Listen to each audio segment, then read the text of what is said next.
Uganda has a high prevalence of mental health conditions compared with other low and middle income countries. Medical reports indicate that approximately 14 million people out of a population of 43.7 million, or about 32%, were affected by mental illness in 2022. However, the situation got worse following the outbreak of COVID-19 in the world. And it's getting worse. Even after COVID, we saw that there was a surge and increase in the prevalence of mental health in Uganda.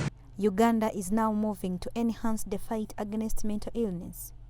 This has seen religious leaders, members of parliament, and the Ministry of Health join hands to curb the vice. So this brought us to our awakening of rising as religious leaders to join in this struggle of intervening against mental challenges in a more focused and purposed way. Bishop David Michael Chaze, the overseer of the Confederation of Pentecostal Evangelical Ministries, says they are getting concerned with the growing numbers of people with mental health. We as COP have arisen.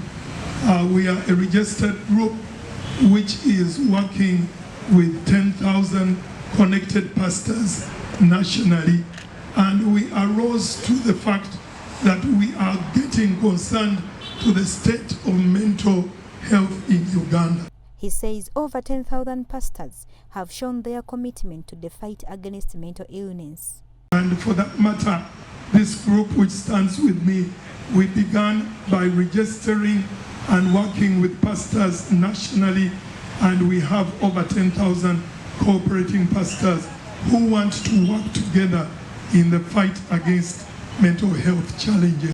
Bishop Chaze notes that this is not a default, noting that places of worship are the biggest centers of mental health in the world, for they gather many people.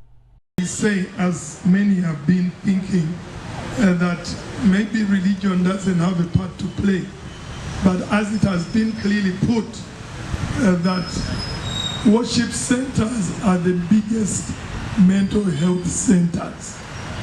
And we get patients every week and in big numbers. He adds that they are also targeting schools to introduce therapy centers that will handle that category. Not only that, our approach is seeing, we are approaching schools where we have seen so many challenges which range from children coming from dysfunctional families, using of drugs, and even social media. We have realized a sense of concern on that area, and we are targeting to use our chaplains who are in school not only to be preaching, but also to offer group therapy in the schools which are connected with us.